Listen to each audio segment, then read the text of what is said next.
Where's socialist hero Dr. Satan when we need him? Oh shit. Oh shit, he's here. Oh fuck. Dr. Satan.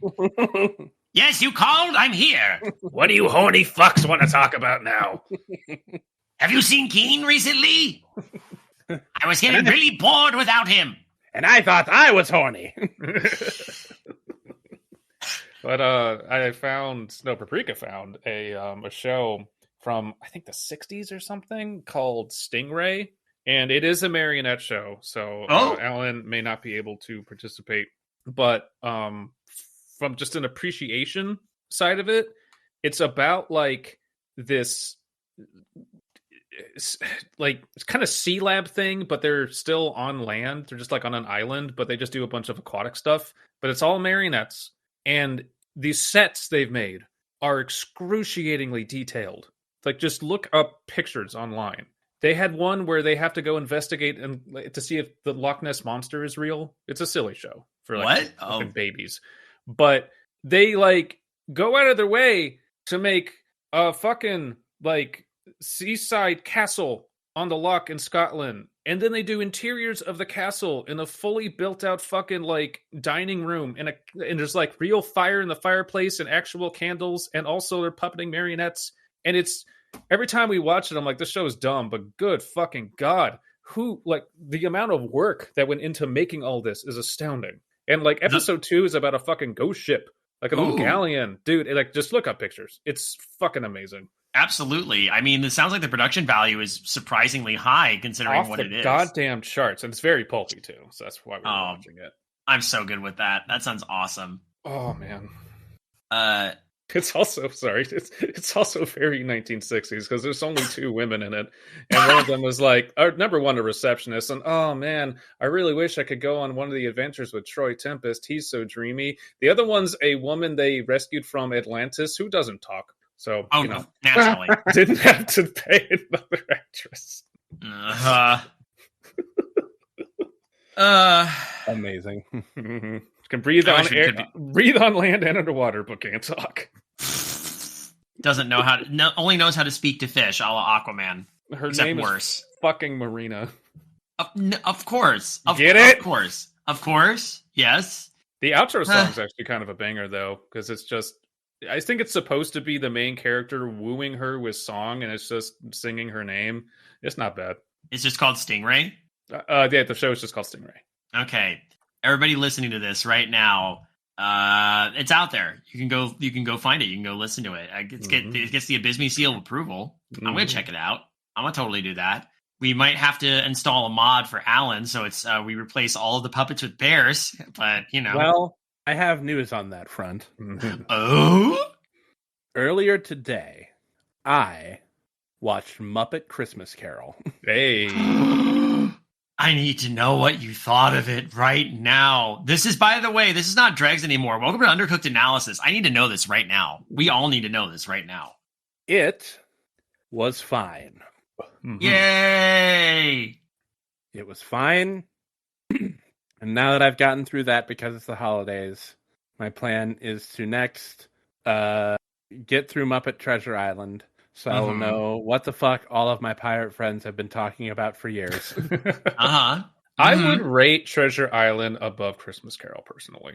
I do love Tim Curry. Yes, he is a very good Long John Silver. I do think, and this is maybe my opinion, I know a lot of people share this, I think this version of Scrooge, played by Michael Caine? Michael Caine. Thank you. Might be my favorite Scrooge. Yeah, he might be my favorite Scrooge. He's really good. He's really good as Scrooge. Yeah, no, that's fair. It's up there. I really like this version of A Christmas Carol. It's one of the ones, weirdly enough, closer in accuracy to the book, and largely because Charles Dickens himself is in it, Gonzo. So that's kind of fun. I would say it's my favorite Christmas Carol. Me and Kayla have a recurring meme where at the end, I don't know where this came from. Kayla found it, but it's this bit. It's a bit where Kermit's, doing, after all, there's only one more sleep till Christmas. And we get to the part where he looks up at the sky. And you see that shooting star. And it's just, Merry Christmas. And then the next panel, because it's all done with this, is his doing the Kermit Scrunch face. Like maybe it was just a freeze frame. And it just says internal screaming at the bottom. And just after this moment. So whenever we watch that scene, Kayla and I just go,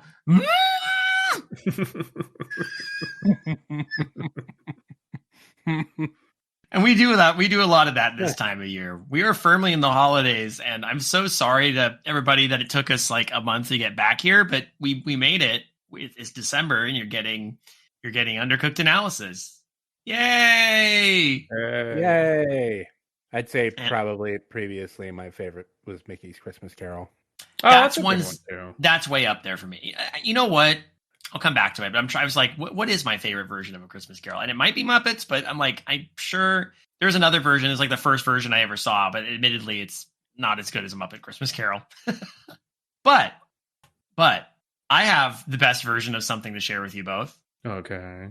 Because we're about to answer a question that's been posed to us for a long time. You see, I've been sitting on this one for a bit. It's been sitting in the inbox for some time. No wonder it's so warm. Yeah.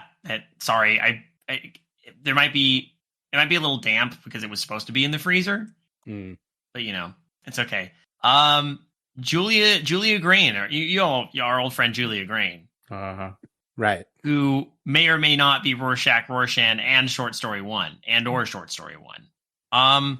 Apparently has passed this along to us. This is proof that I am not Shortstory1 or Rorshack, Rorshan is the name of the story. Fuck me.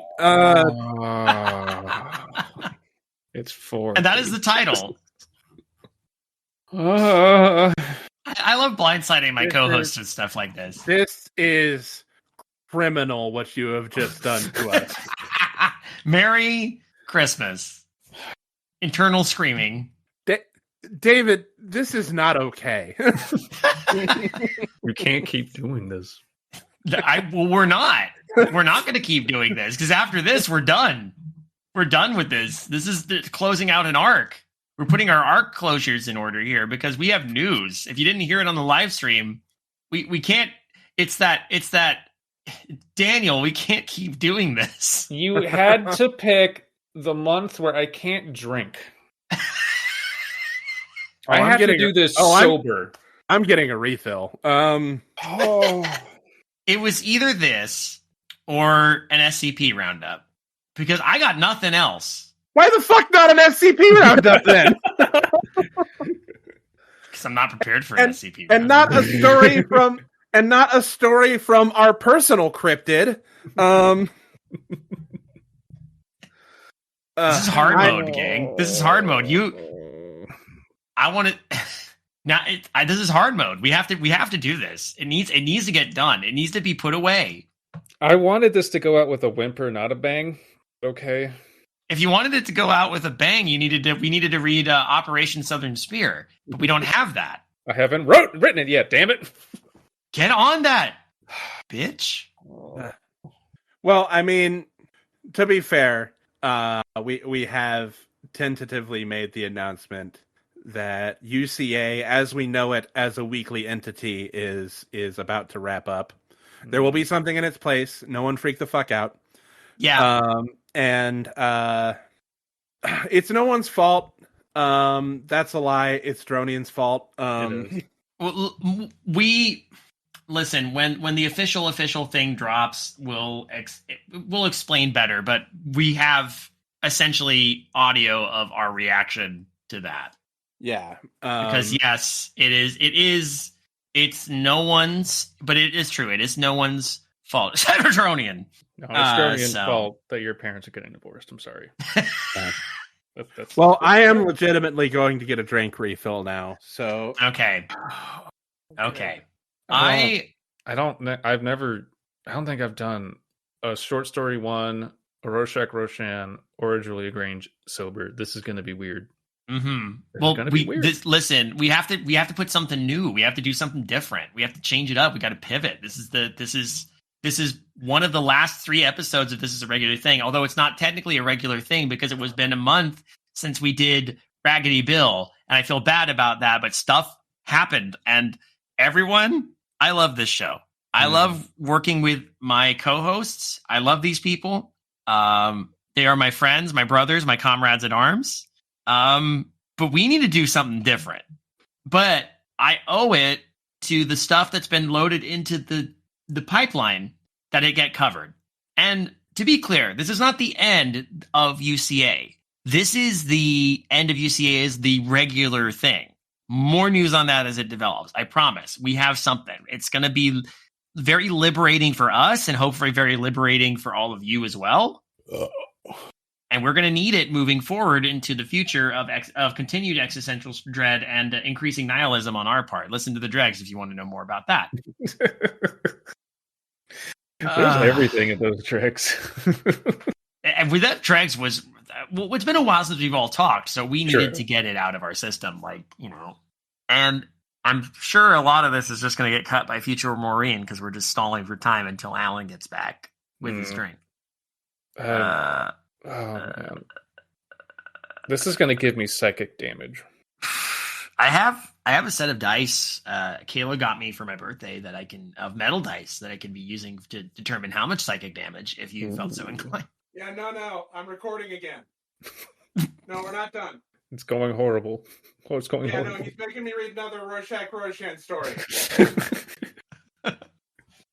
Yeah, no, I'm telling him after that we're not friends anymore.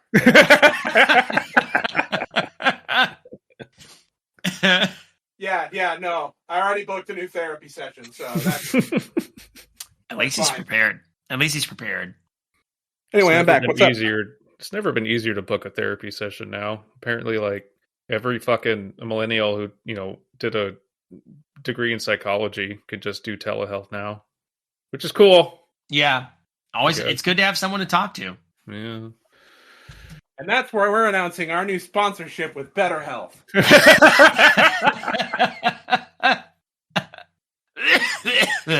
That's right. We are accepting money from BetterHealth now. It's the way of the future. Okay. I've got the story pulled up. Yeah, me too. I'm pretty sure like the last Julia Grane story. I'm pretty sure the title is clickbait, but only for us. I mean, it doesn't matter. Yeah. Yeah, it really doesn't. Because I have a feeling this is not going to prove that you are not Shortstory1 or Rorshan, because you right. I mean, I can accept maybe not Rorshack or accept maybe not Shortstory1, but come on. Also, elephant in the room I have to address right now. Uh-huh. You making me read this right now is attempted murder. Given that these stories have been used in the past as a weapon to take my life. It didn't stick. This one is not going to kill you. It's said in the title. It'll fucking hold up in court. Yep. Pattern. Then here's the thing. The way I see it, I was just thrown. You're waffling right now. I was just thrown a loaded gun.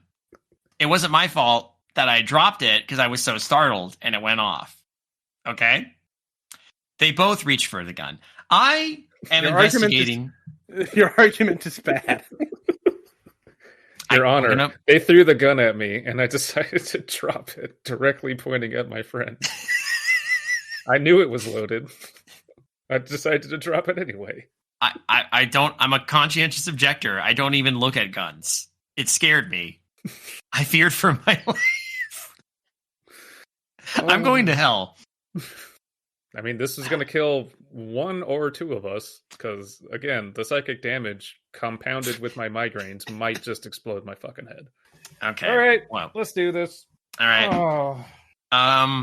I am investigating a restaurant that uses special technology which can read and map out the wirings on any human brain. When you can figure out the wirings on any individual, you will know what kinds of food they will love and hate. The restaurant, called Suffering, uses special technology which figures out the schematics and layout of any kind of wirings on any human brain. The customers will put... I just want to say, yeah, you really got us. This definitely proves it's not you. Yep. Uh-huh. Boy, our face is red. I mean, I've heard of shitting the bed early, but The customers will put on a special helmet, which will figure out the wirings on their brains, and then it will send it to the machines in the kitchen that will cook the food to each individual needs. Okay. No, this is actually what's going to happen in fucking restaurants. Like, some tech billionaire is trying to cook this concept up like right now. And it's all going to be run by AI. And it's generative all going to AI. Suck. The food's going to be shit. And just all like the restaurants will exist in the metaverse. That too. Whoever wants to take the next one can take it. There's no order. I just started it because I felt like it was my civic duty to be the one to lead the charge. All right. Okay. Everyone is wired differently, and so this is revolutionary, and this restaurant will know you better than you know yourself. There have been rave reviews at this restaurant. Wait, so... Okay, so the restaurant exists now. Okay. Time skip. At this restaurant, and the restaurant only reads the wirings of each individual brain. The chef used to be a neurosurgeon, and so he is very knowledgeable in wirings within human brains. There is a story of one guy who went into this restaurant, and when he put on the helmet, the wirings on his brain told the machine to cook chicken roast with a bit of feces on it. Great. Is this a critique of AI? I mean, maybe. I hope so. The man was sure that he will not enjoy it, but the head chef and owner assured him that the machines will know him better than himself, since the wirings inside his brain had been scanned and studied within seconds. He did enjoy his roast with a bit of feces. Now I am investigating okay. Now we meet our protagonist. Here's a plot thread B, which has always existed in these stories. Now I am technically the first. Yeah, like I am investigating a restaurant that uses special technology. So technically, we did know this, but it derailed hardcore. Yeah. Now I am investigating 3 people who committed crimes which were totally out of character, and three were unknown to each other. But the one common theme is they had all visited this restaurant called Suffering, which scanned people's... Oh.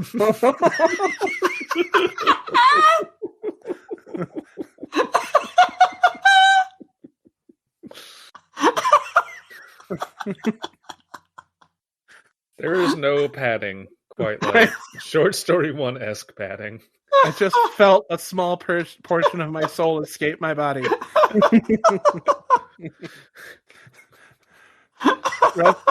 Visited this restaurant called Suffering, which scans people's brains wiring to fully know what they will love to eat. Does everyone get what the restaurant does? I think I wasn't paying attention. Can we get that again in the next paragraph? I want David, read the next sentence.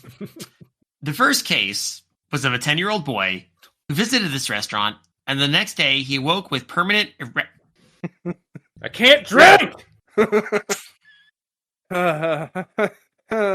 I actually moved to get up to go get a drink, and then I had to sit back down because I can't.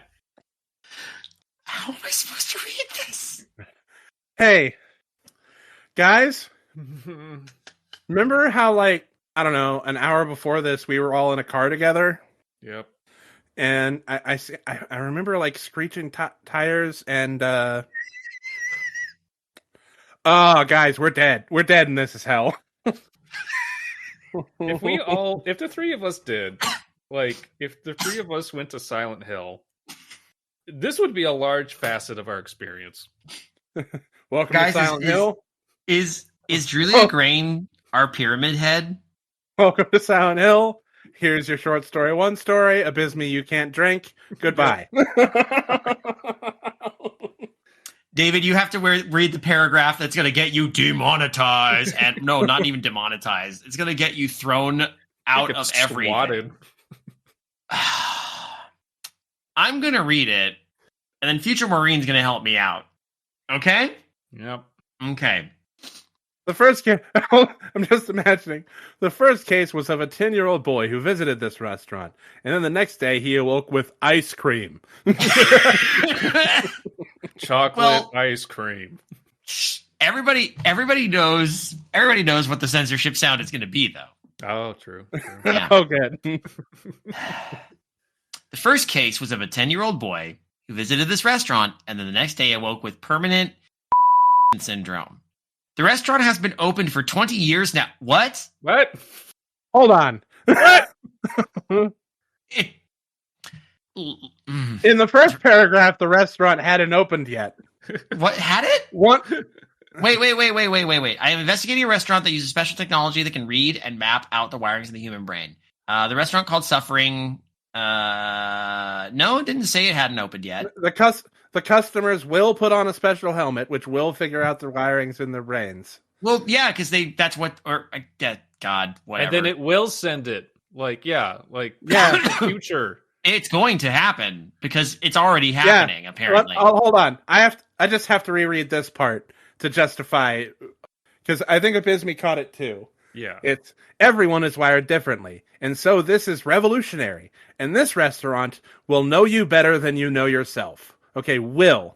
There have been rave reviews at this restaurant. It can technically be both with will, but you wouldn't, if you're investigating something that is happening, you shouldn't use will in that manner. Yeah. That's why it's confusing. So technically, yes. Yeah. No. I'm with you. My brain glossed over it because my brain is that's my defense mechanism with these things. This is the callus I built up reading these stories. Because keep in mind, I read most of these sober. Even us misunderstanding that, it sounds like this is a revolutionary restaurant that is hasn't been open for very long. No, but apparently it's been open for 2 decades. Yeah. So the restaurant has been opened for 20 years now and is still the only one of its kind. So Ted, at 10 years old, please don't, why do I have to repeat this? Woke up with permanent syndrome, and there was nothing that the doctors could do. He was simply like that now, and it was going to be like that for the rest of his life. His parents were devastated that their son was going to be bullied, and he was. There was no medication to reduce permanent syndrome, and so he had to be like that all the time. Yes, we get that. The boy grew up, and he still had all the time. School children bullied him, and he hated life. He endured high school with permanent... Yes, we get it.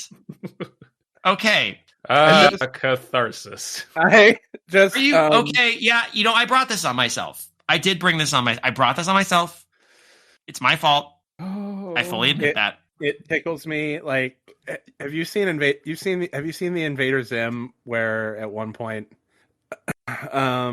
there's a school fundraiser and they lampshade a bit about how like Band-Aids are a brand name. Yeah. So anytime there's a point in the video that's playing where the mascot is supposed to be saying Band-Aids, the voice changes and it goes, adhesive medical strips. Yeah. That's all I hear every time you say, you pause and say permanent syndrome.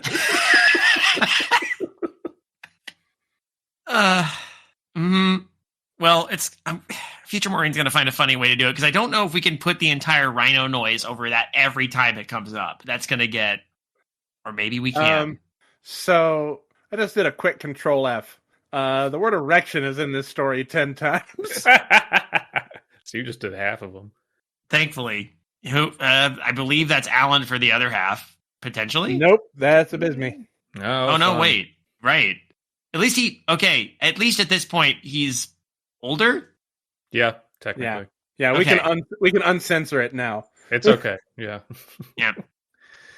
He entered the army, and yes, for a while, his permanent erection syndrome was mocked a little, but his bravery was soon noticed. He went through many battles, and he made a chant whenever he made a kill. Okay. I'm suddenly reminded of the Shortstory1, where it was about the people wearing their loved ones as clothing, and oh shit, yeah. And then randomly, and that's one guy who, by the way, was in like Operation Desert Storm, and I fucking lost my shit. He wore someone as a body armor. I think it was his wife. Yeah, so he could keep her. I will say this: Julia Grane is not Shortstory1. I'll give it that. I'm willing to accept that. You still can't convince me that they're not Rorshack. Yeah, but no, I don't know. The chant he made went like, I have blood on my hands, your hands, nobody's hands, everyone's hands, blood on my hands. And he would go on raids while shouting this chant. Ted loved the army, and he became well respected. And even the villages he had to raid came to respect him. His life was on the up.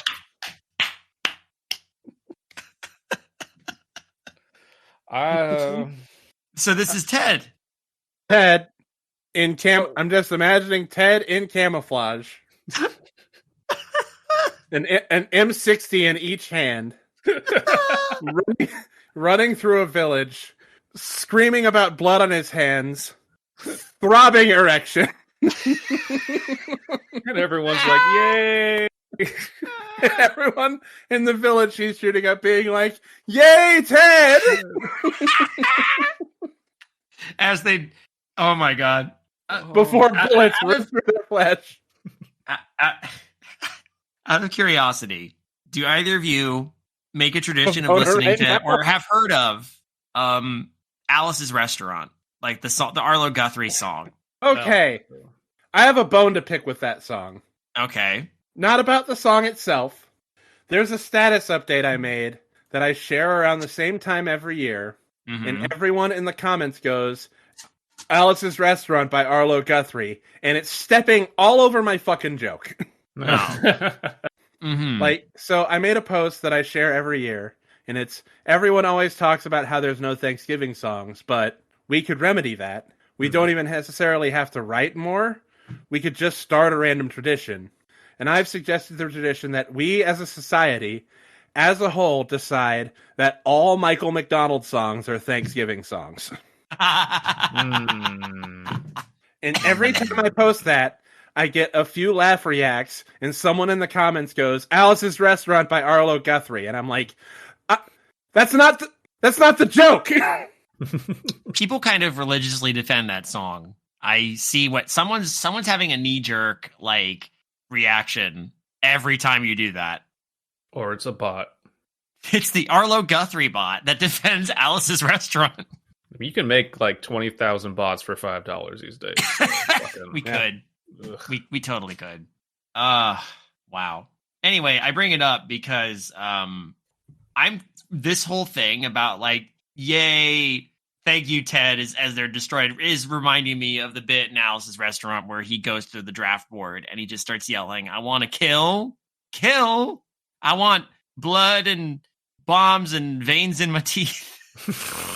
Okay, I have to listen to this now. Have you never heard it? I've never heard it.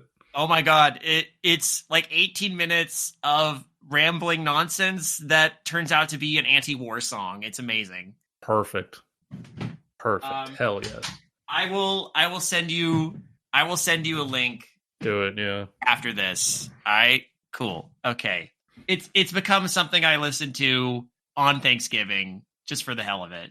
So, but I also I get that for some people it's like a tradition. I only started listening to it in the last couple of years and I'm like, oh, this is fun. Anyway. And also Die Hard isn't a Christmas movie. Yeah.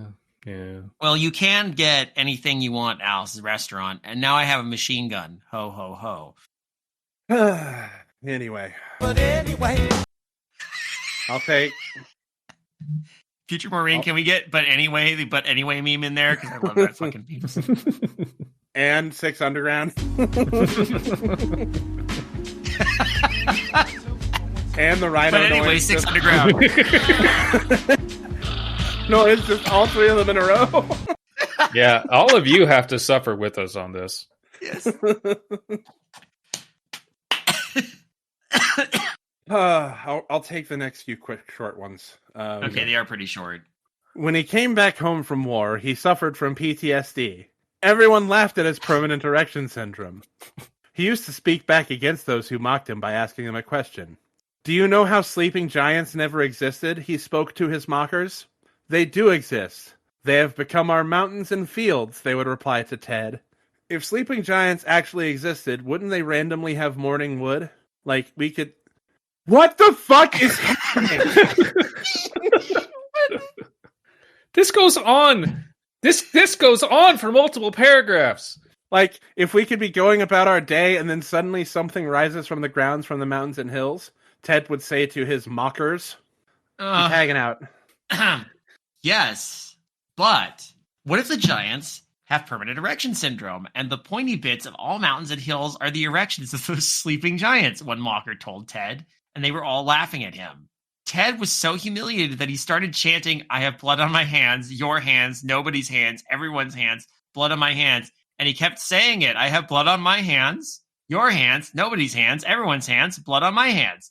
He got a knife out of his pocket, and when the mockers saw his knife, they still mocked him by saying, "You got a knife in your hands and one between your legs." Burn. Seriously. Ted started stabbing them, and when I interviewed him, he was very emotional, and I felt so sorry for him. It all started at that restaurant. Then I met another. Oh, we're just moving on from Ted. That's it. Yeah. That's it about Ted. Cool. Awesome. Fucking great.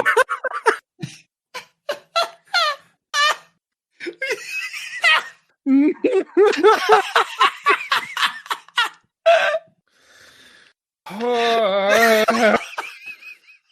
have to take another break so I don't piss myself.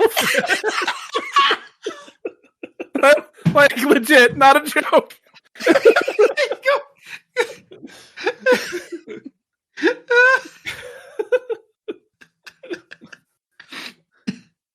Goodbye, Ted.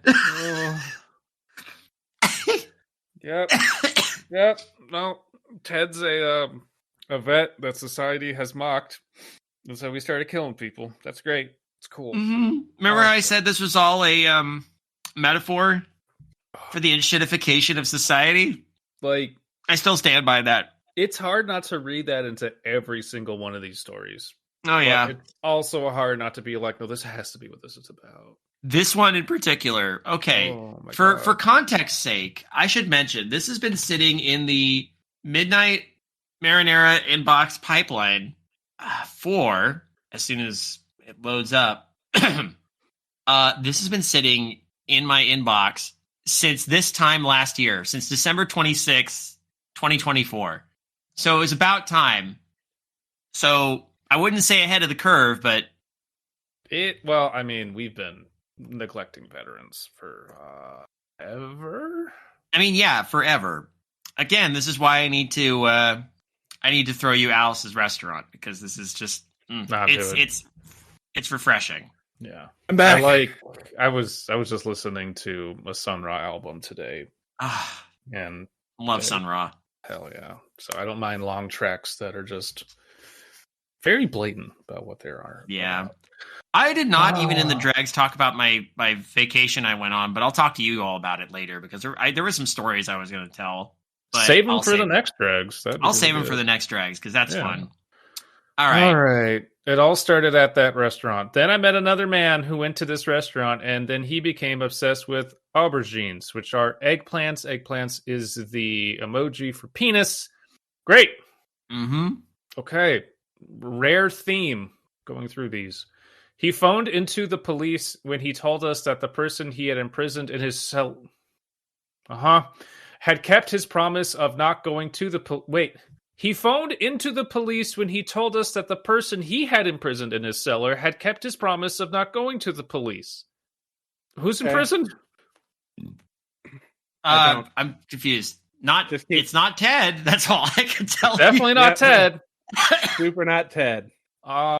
Okay, here is what he said. I no longer know who he is referring to.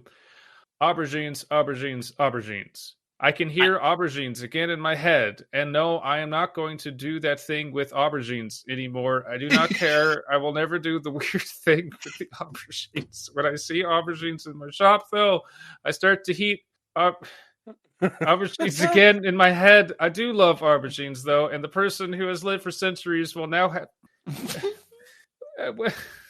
The person who has lived for centuries will now have to die. I do feel sorry for him. But I have to stop with the strange things that I do with aubergines. Aubergines, oh aubergines. And no, I have got to stop now. What? What? Did we just change perspective? Like 7 times. Unless... unless this is a typo and this is now all being read from the perspective of the person who is saying aubergines, because there should be quotations around it. I thought that was the new person that our narrator interviewed, but that person has someone in their cellar, and that person made a promise of not going to the police, but they're talking about aubergines, and that's supposed to be person 2. Julia, you're not helping your case about this not being Rorshack or Shortstory1, because I remember when we did our research, we found out, that, both Shortstory1 and Rorshack are from the UK, and that's where they refer to eggplants as aubergines. So that's not helping. None of this is helping your case. None of it. Judge? It's damning evidence. Okay. Well, for starters, I did just run through an AI detector. Which are not very good.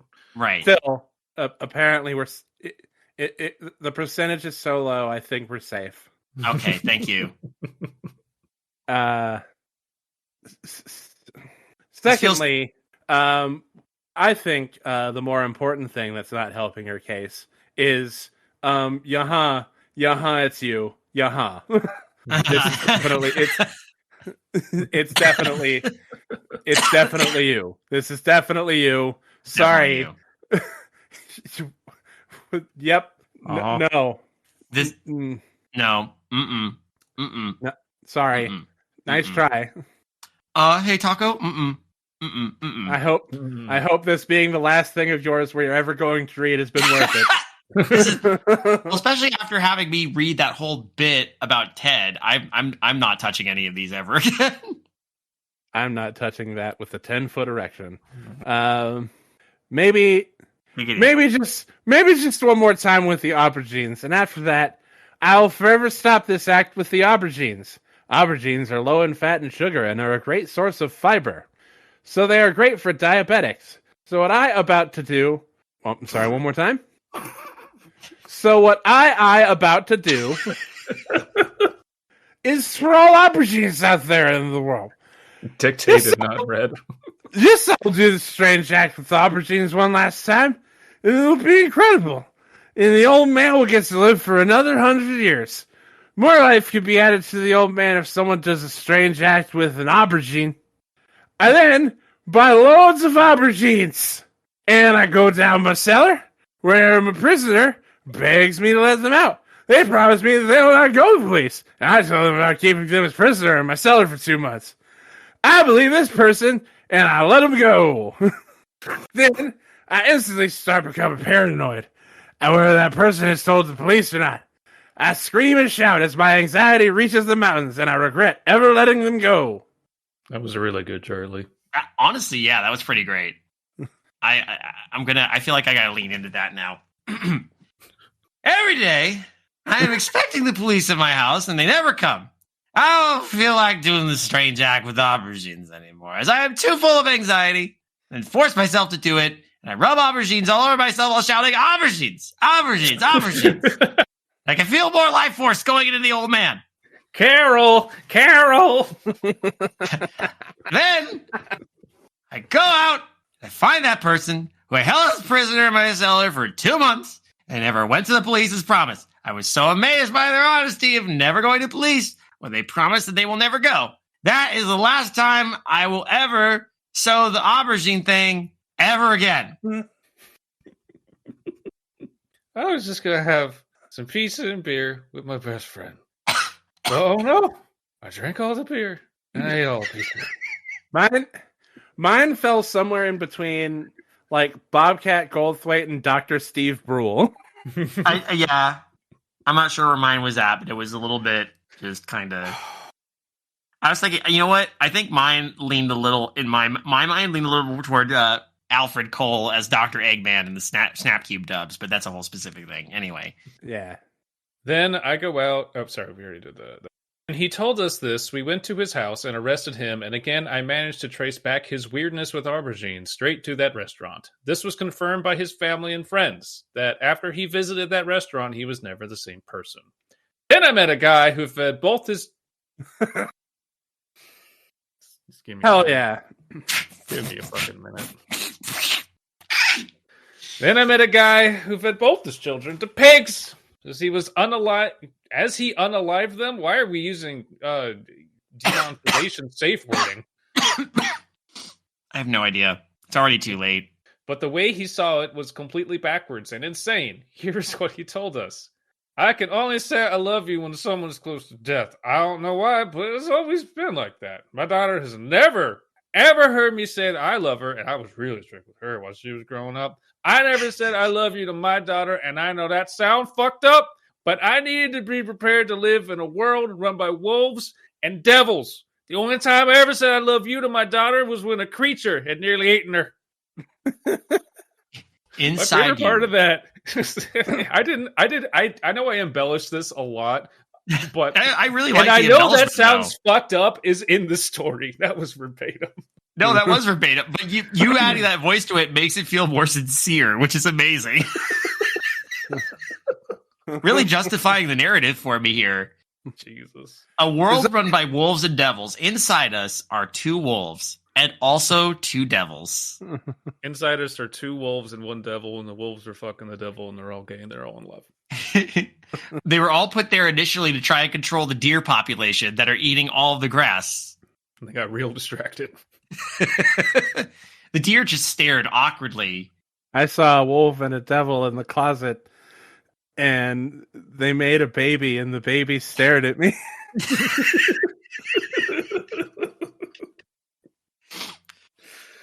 Oh my God. This is just what Rorshack saw. Just, in Watchmen. This is just what Rorshack saw and then interpreted. Uh-huh. It all comes together. Rorshack's journal. I never said I love you to my daughter, and I know that sounds fucked up. But I needed to be prepared to live in a world run by wolves and devils. That's actually a hard fucking line. It really is. That's like That's actually good, though. It is. Like, divorced from everything else, it's a very good line. God damn.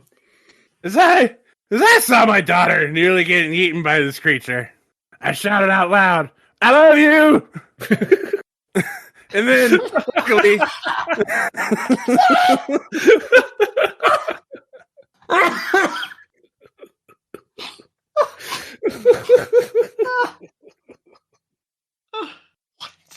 I have to bring back the slogan of this show.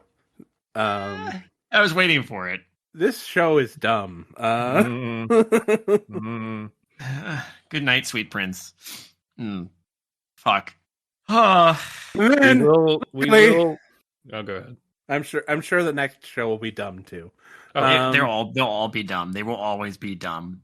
We have to be the endummification over the enshittification. The epitaph. We will resurrect the show. We will dig it out of its burial ground mound for, now and then. But the epitaph will be, here lieth UCA. He was dumb. He's dumb. That's it. You know what? I want to put on its tombstone, in a world run by wolves and devils, the show was dumb. Put that on UCA's tombstone. Seriously. And then, luckily, this creature was disabled and couldn't properly bite down on my daughter. And she escaped. That was the only time I ever said, I love you to my daughter. She was okay. But now as an adult, she wants me to say that I love you. I just can't for some reason. It's always been a struggle. Then I found a man who has disabled creatures that can't fully eat. And so I tell my daughter about them. Oh, man. My daughter agrees to be nearly eaten by them, so I will have the ability to say I love you. Good fuck. Where? How do I follow this up? No, hold on.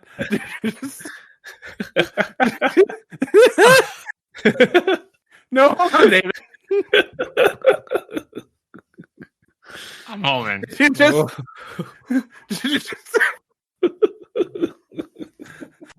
you just say when? Wait. I started to and then I laughed. So I went where?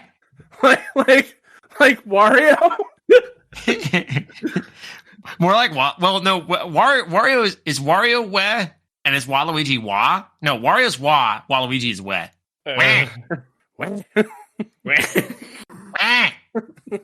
When my daughter gets in the cage with the disabled creature, it can't use its mouth, and as my daughter is in its mouth, I shout out, "I love you!" And my daughter gets out of its mouth and hugs me. She can feel the word from me, and she only has been missing all her life. I feel good that I have been able to say it, but I cannot say it in the normal conditions. I feel, but I don't say it. Wah. That was terrible. I'm going to take this a step further, and I don't care that I'm about to insult a few people. If you like this show, you're dumb. Or you're at least easily entertained. I don't think you're dumb. I don't think you're necessarily easily entertained. I think easily you're amused. I think they're broken. Yeah. Because I'm broken, and this shit's hilarious to me.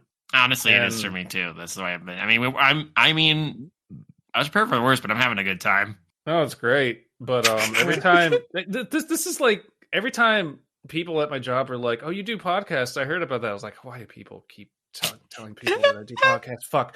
Like, can I listen to it? No, because you're gonna think I'm an insane, broken person, and I am. But I don't need that in my life at work. No, exactly. See, the thing is, no one. This show got bigger than Midnight Marinara. Midnight Marinara is the one I share with people. This one is not. And yet, more people want to listen to this than Midnight Marinara. And so I invested in this more. That is. And I let Midnight Marinara fade away into obscurity. Can I just, for old time's sake, Mm-hmm. Can I get a little Clarissa Explains It All theme right now? Teacher Maureen, thank you. Yeah, that was nice. That cathartic for you? Yeah, that felt good. Yeah.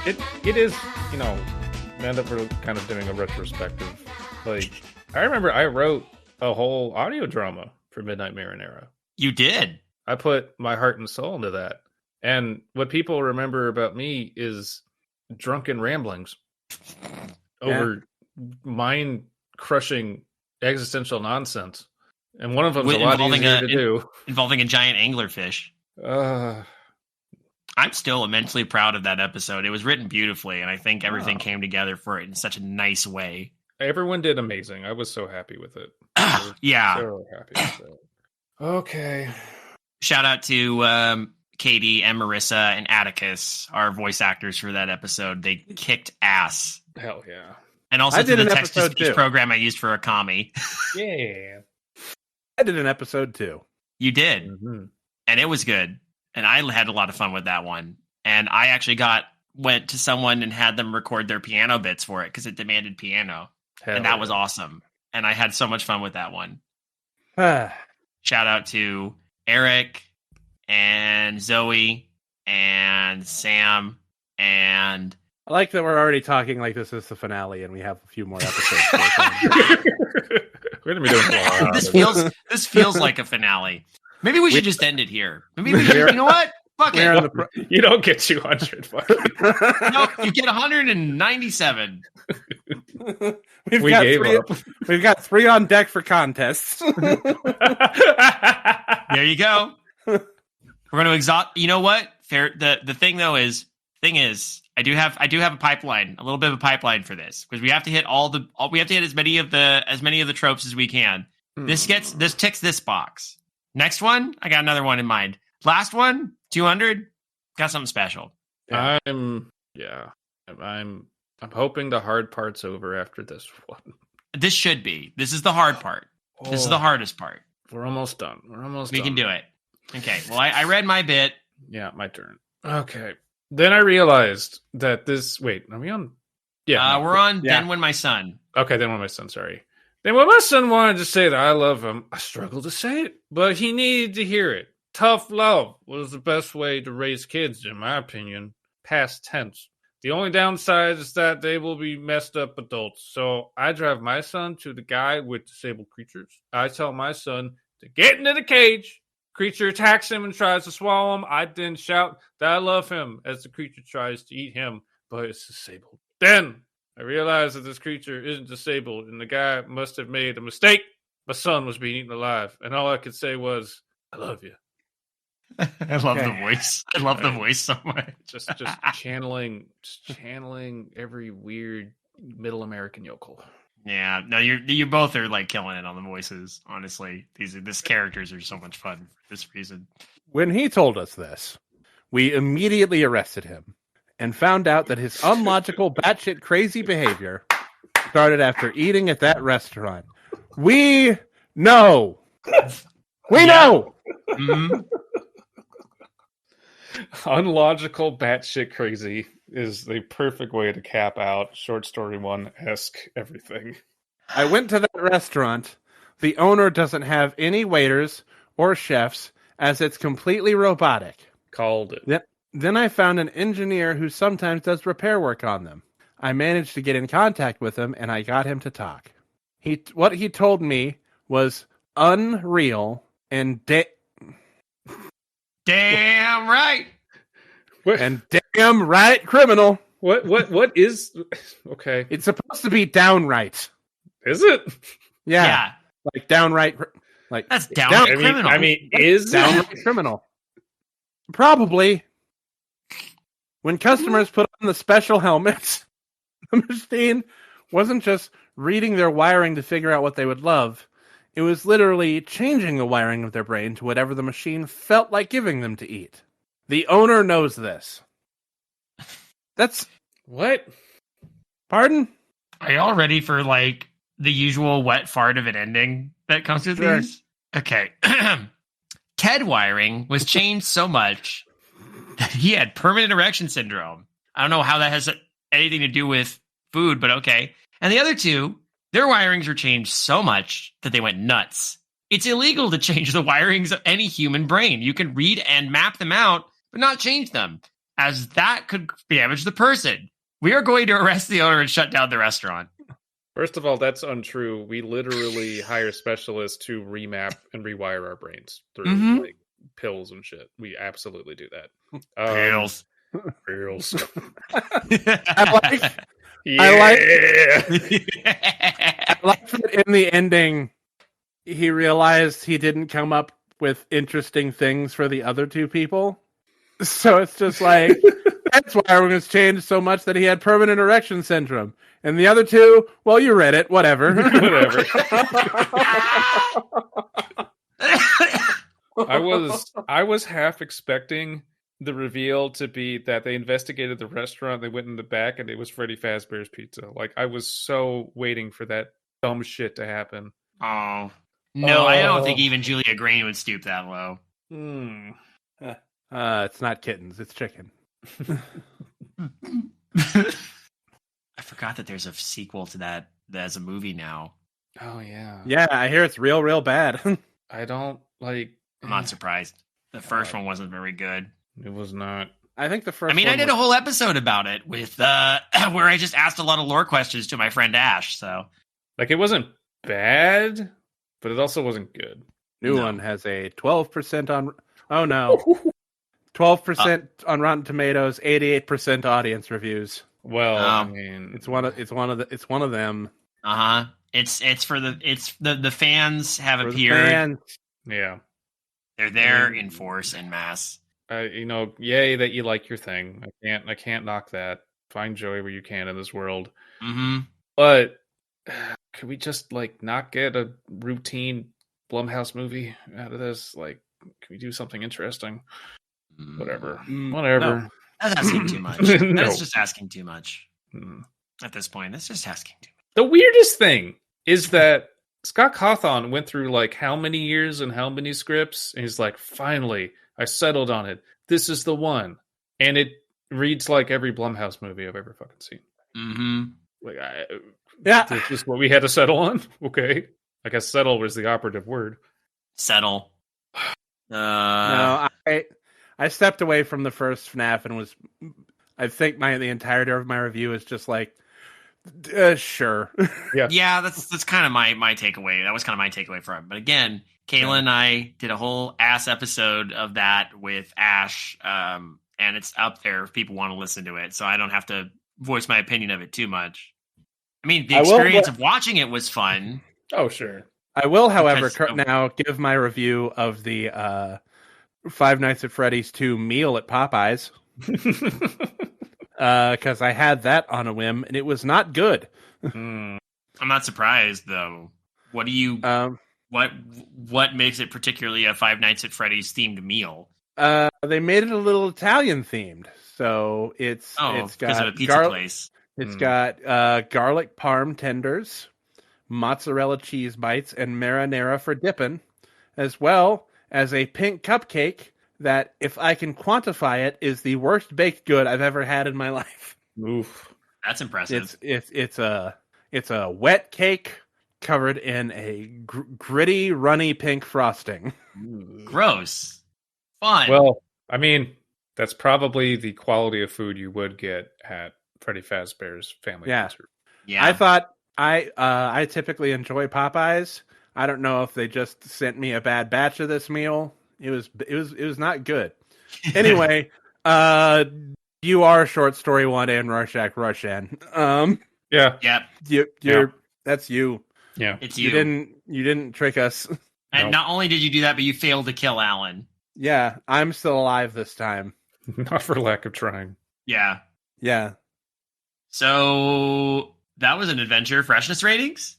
I will give this 1 out of a possible 10 inches due to permanent erection syndrome. I will give this... Everyone has blood on their hands, especially the author of this story, who is Shortstory1. I will give this 1 world run by wolves out of 1 world run by devils. Fuck you, that line was good. How dare you? How dare you? Line. It was a good line. It's such a good line. God damn it. It is such a good line. Anyway. I'm going to remember that forever. Hey, a world run by wolves and devils. Anyway. Does anyone feel that weight just lift off our shoulders just now? Yeah. Wow. Yeah. We're never going to read another one of these stories again. Until freaking David at some point, just grabs it out of thin fucking air. It wasn't out of thin fucking air. Look, this one was overdue. It is to us! No, come to think of it, there is the possibility that they submit a story to a future contest. Yeah. That is always possible. I don't think... Have they submitted a story to a contest before? I don't remember that. I think now, knowing that that's the only way they'll ever get on the show again.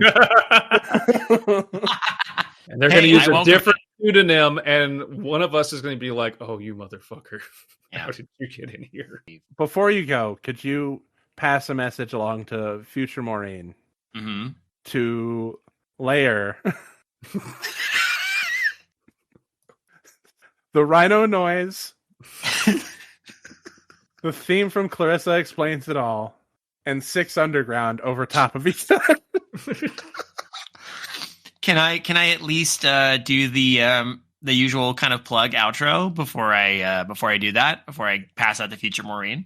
Oh, and also for old time's sake, I'm not going to let you pass that on to future Maureen. I'm going to ask future David. Oh, no. Oh, shit. Yeah. Bring him back. Future Maureen? Yeah. Future Maureen.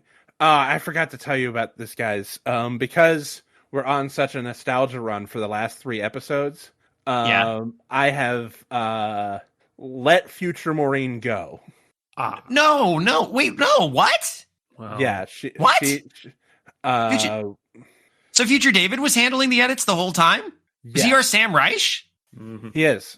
Future David has been here the whole time. No! Listen, fuck you. Cuts. Fuck you, Future David. Fuck you. I thought I put you down ages ago.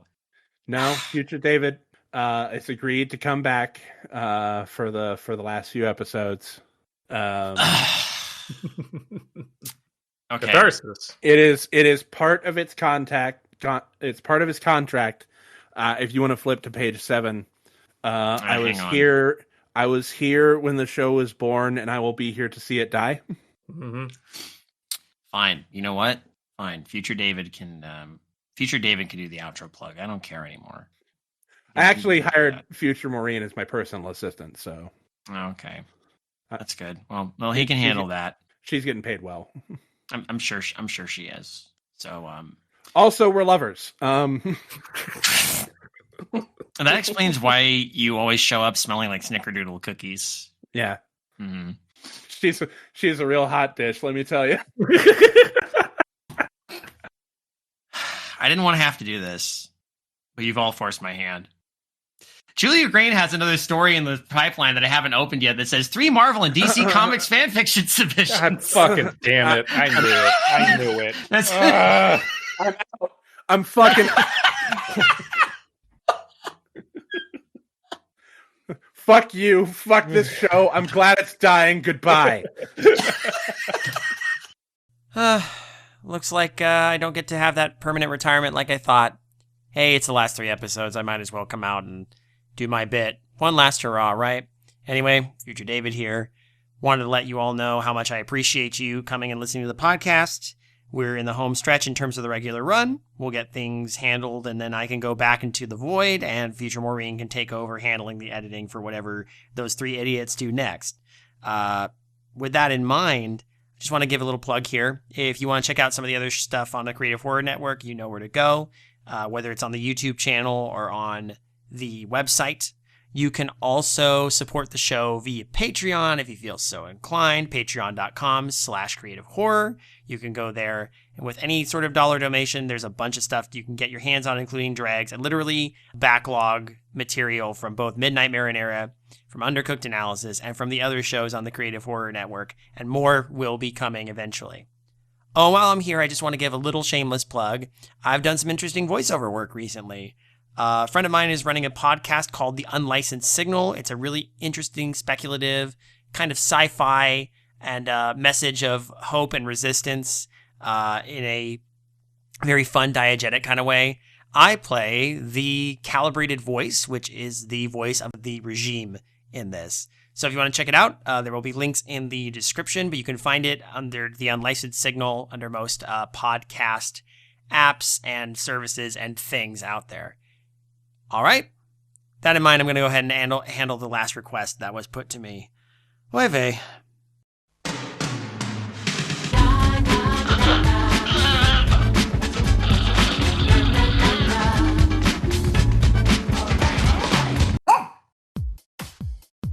Good evening, intrepid listeners. This is the Pasta Shade, the host of Midnight Marinara, and this podcast is part of CreativeHorror.com, a network of podcasts and creators working together to build a constructive community of horror fans.